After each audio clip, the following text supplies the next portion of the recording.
పేదవాడి కంట కన్నీరు తుడవటమే లక్ష్యంగా రాజకీయాలు ప్రారంభించి ఆంధ్రప్రదేశ్ రాష్ట్ర రాజకీయాల్లో ఒక ప్రత్యేక వరవడిని సృష్టించి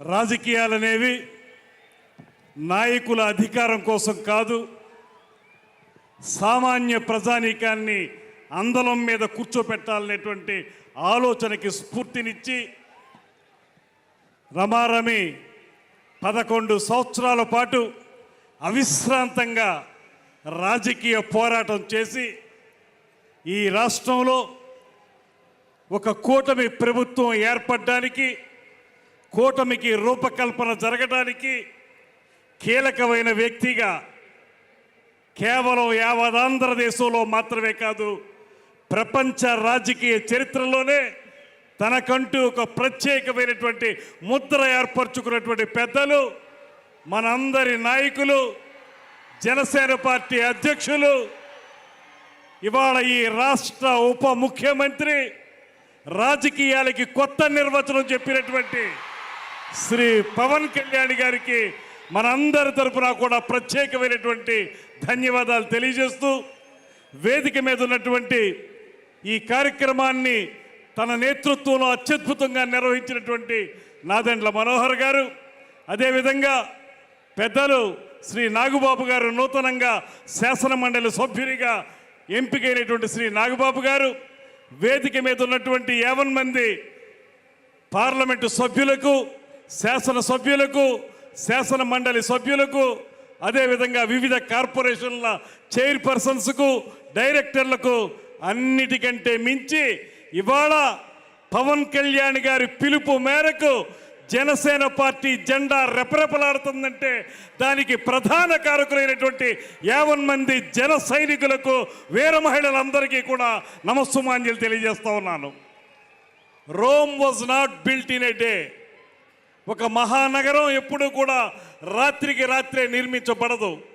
ఖచ్చితంగా దాన్ని నిర్మించడానికి ఎంతో సమయస్ఫూర్తి ఉండాలి, అంకిత భావం ఉండాలి, పూర్తి స్థాయిలో సమయోచిత నిర్ణయాలు ఉండాలి. ఇవాళ నేను గమనించినటువంటి, నేను పరిశీలించినటువంటి పవన్ కళ్యాణ్ గారిలో తొలి నుంచి ఉన్నటువంటి ఆలోచనలు, అంకిత భావం, ఎలాంటి పరిస్థితుల్లో కూడా ఎత్తిన జెండాని కిందకి దించకూడదనేటువంటి నిఖార్సైనటువంటి రాజకీయవాదం, సమయోచిత నిర్ణయాలు, దానికి మించి అలుపెరిగిన పోరాటాలు, ఇవే శ్రీ పవన్ కళ్యాణ్ గారిని రాష్ట్ర స్థాయిలో మాత్రమే కాకుండా జాతీయ స్థాయిలోనే ఒక అద్భుతమైనటువంటి నాయకునిగా నిలబెట్టినటువంటి లక్షణాలు అనేటువంటి మాటని ఈ సందర్భంగా నేను మనవి చేస్తున్నాను. 11 సంవత్సరాల పాటు నిర్విరామంగా సాగినటువంటి ఆయన ప్రయాణం ఏనాడు కూడా వెన్ను చూపనటువంటి వైనం.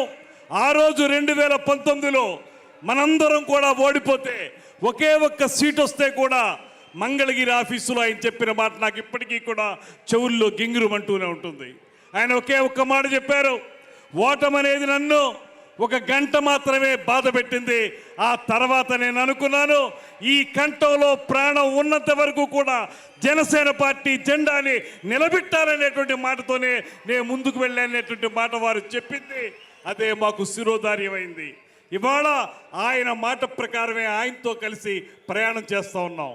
ఇవాళ ఒక శాసనసభ్యుడిగా, ఈ రాష్ట్ర మంత్రిగా, అత్యంత కీలకమైనటువంటి శాఖలకి మంత్రిగా మీ ముందు నేను నిలబడగలిగానంటే దానికి కేవలం శ్రీ పవన్ కళ్యాణ్ గారు చూపించినటువంటి వాత్సల్యమే కారణం అనేటువంటి మాటని మీ అందరికీ స్పష్టంగా తెలియజేస్తా ఉన్నా. ఇవాళ అధికారంలోకి వచ్చిన తర్వాత మీ అందరికీ తెలియంది కాదు, అధికారంలోకి వచ్చిన తర్వాత విర్రవీగే ప్రభుత్వాన్ని మనం చూసాం. నోటికొచ్చినట్టు మాట్లాడేటువంటి దుర్మార్గుల్ని చూసాం. బూతులు తప్ప మరొకటి తెలియనటువంటి నాయకుల్ని చూసాం. ఇవాళ పవన్ కళ్యాణ్ గారిని చూడండి. ఆ రోజు ప్రతిపక్షంలో ఉన్నప్పుడు కూడా ఎప్పుడూ కూడా ఆయన మాట మేరలేదు.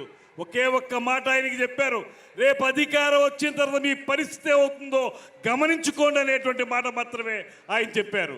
ఇవాళ అధికారంలోకి వచ్చిన తర్వాత మీరు చూస్తూ ఉన్నారు, కీలకమైన శాఖలు పంచాయతీరాజ్ శాఖ కానీ, అటవీ శాఖ కానీ, నీటిపారుదలకు సంబంధించినటువంటి జల్ జీవన్ మిషన్ కానీ, ఇటువంటి అంశాలు ఉన్నటువంటి మంత్రిత్వ శాఖలో నిరంతరం కూడా వాటిని ఏ రకంగా ప్రజలకి చేరువుగా తీసుకురావాలి, ఏ రకంగా వాటి ద్వారా పేద ప్రజల కంట కన్నీరు తుడవాలనేటువంటి తపనతోటి నిరంతరం ఆలోచించేటువంటి వ్యక్తి శ్రీ పవన్ కళ్యాణ్ గారు.